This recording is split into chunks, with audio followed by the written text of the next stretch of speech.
Joining us now in the nest, Chipper Jones, Braves legend. Thanks so much for joining us here, Chipper. Tough game for the Falcons on Sunday. Tough for them to start 0-1, but you're a member of this Braves coaching staff now, and they had a kind of a tough spot earlier in the season. How do you as a coach kind of work with the guys and get them, on the right track? Let's not start bad and, we'll get things going again. Yeah, it's a long season. We got 162 games in a baseball season. So, we have a old saying in baseball, you'll never win the division in April, but you could lose it if you have if you dig yourself too big of a hole. One game is not that big a difference. I remember somebody saying that Tampa Bay lost to New Orleans last year, during the course of the season, 38-3, just like, the Packers lost to the Saints, in week one. And I think things turned out okay for Tampa. So I'm going to err on that side, and say that this was some, listen, in football, the biggest jump in a team's improvement is going to come from week 1 to week 2. You got to see what you got. You got to make adjustments. You make those adjustments this week in practice, and we'll see how week 2 goes.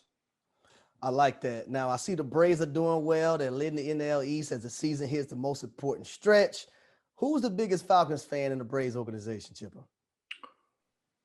Oh, that's me, man. What you talking? you know that's right, man. I got yes, Falcons jerseys all over the place. I mean, we do have some Georgia boys, obviously.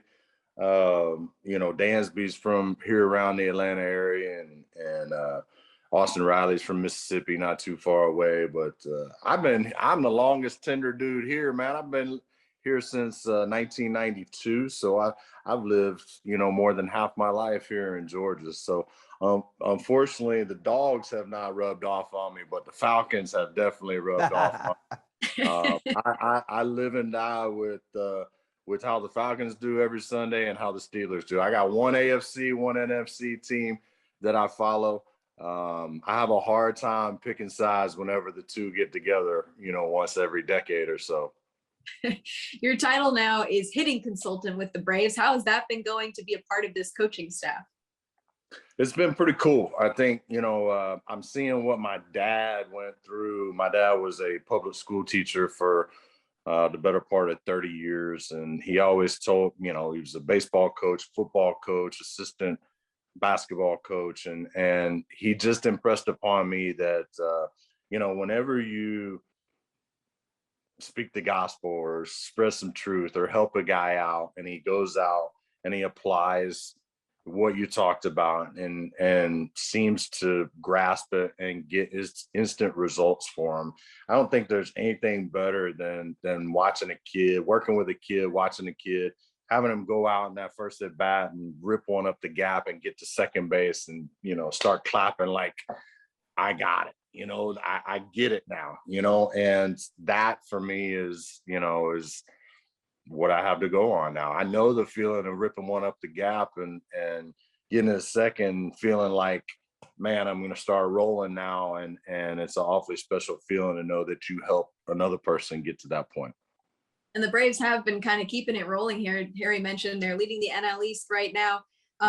With less than 20 games to go here in the season, where do you think this team is headed and how far do you think they could go? They're going to go as far as their pitching and bullpen takes them. The game has not changed. You look at all the offensive numbers and you say the game has changed. But when it comes to the postseason, power pitching from inning 1 to inning 9 is what, is what wins you championships. And, the Braves, probably of all the teams that are going to make it into the postseason, they probably don't have one of the best records, but nobody wants to really play the Braves because if we get hot at the right time, if we pitch well, we know we can hit the ball out of the ballpark with anybody. We got as many homers as any team in the National League, more than any team in the National League, and as many as most teams in the American League. We can hit the ball out of the ballpark, and if we do that, we get hot, we can play with and beat anybody. We've proven it. We've beaten the Dodgers in a series here at home. We beat the San Francisco Giants. Those two teams have the best records in baseball. Once you get to the point, you just got to get there. Once you get to the postseason, anything can happen. Now, Chipper, you mentioned you've been in Atlanta since the 90s, back in the early 90s when they had Freak Nick and all that good stuff going on. Now, you done seen a lot of Falcons games as well. Mm-hmm. And I think I know the answer to this, but I think the people want to know. Okay. Who is your favorite Falcon of all time? Oh, that's easy. That's easy. Because he's my favorite Brave of all time, Neon Dion. That's my man. He's I'll never forget. We when I first got called up, in fact, the night that I blew out my knee for the first time in 1994, we were in Fort Lauderdale, and Dion was playing center, and I was playing left. Okay, so I could run a little bit back in the day. We used to call ourselves the Soul Patrol out there. Okay, so Dion was playing center, and Dion's glove he named his glove. He called it Lucille. Okay. So Lucille and Dion are playing center, and I'm playing left. Ball goes up in left center. I immediately look at Dion. Dion looks at me. He looks up at the ball. He goes, "Don't worry about it, Chipper. Lucille got it." That backs over, catches it, right? The very next hitter hits one in the gap. I mean, drives one up the gap. I look at Dion. Dion looks at me. And he yells at me. He goes, "Chipper, you got to go. Lucille can't get there." We're both, just high stepping it to the gap, and dude ends up getting a double or a triple. But he was one of the most entertaining dudes that I've ever played with. What you saw on TV most times was not the Dion. That was prime time, but Dion was one of the coolest dudes. Most actually humble, God-fearing family man that I've ever met in my life. And I cherished every moment that I got to hang with Deion Sanders. So primetime may be your favorite Falcon player, but what's your favorite Falcon memory? Maybe a game or something like that? Ooh, I think the Mike Vick run in Minneapolis. Yeah, that was off the charts. That was freak athletic ability at its height. Yes, I it think was. Most people will tell you that Mike Vick, Dion was a heck of an athlete, Dominique, unbelievable, the human highlight film. But man, Mike Vick and his speed and athleticism and elusiveness, that's what, it stoked this whole city. It was crazy. Like the Falcons could go 0-15, but if Mike Vick was playing quarterback, that was must-see TV, because he was going to do something during the course of the game, make an unbelievable throw or have a Houdini act in the backfield and just turn it into a 60-yard touchdown with it was just, he was must-see TV. He was, but that run against Minnesota, just it encapsulated and embodied everything that Mike Vick was. That's definitely a memorable one. Now, Chipper, I think you're a damn good athlete, man. But I want to know what you look like in some football pads, man. What would you look like? What would you look like in some football pads back in your heydays? Oh, you want me to show you? You want me to show you? Yeah, let me see. Let me see. See, that's you see that? You see that picture right back there? There it is. Yeah. Okay. Prom King vibes. Right? I see you. That is me on senior night. And I was mom in some kind of velour jumpsuit that's nasty. And my dad, oddly enough, a Dodger jacket. But yeah, I led the state of Florida in catches my senior year. I had 63 catches. I had about 1,100 yards. And man, that brings back some memories. That's what I'm talking about, man. They brought me up playing quarterback, and I was like, y'all need to put me out yonder. Get me away from the line. Let me run. I got some hands playing baseball. And sure enough, it paid off. Yeah. there is actual evidence that you can throw it down. I don't know if you remember this, but the Phillies game in 2012 against Eric Kratz, you're going towards home plate. You just collide. I mean, you threw down the wood on that guy. I mean, there's evidence you can hit a guy. Well, I'm a big dude. He was a little bit bigger dude than me. But yeah, listen, if a catcher gave me a lane, trust me, I wanted to slide.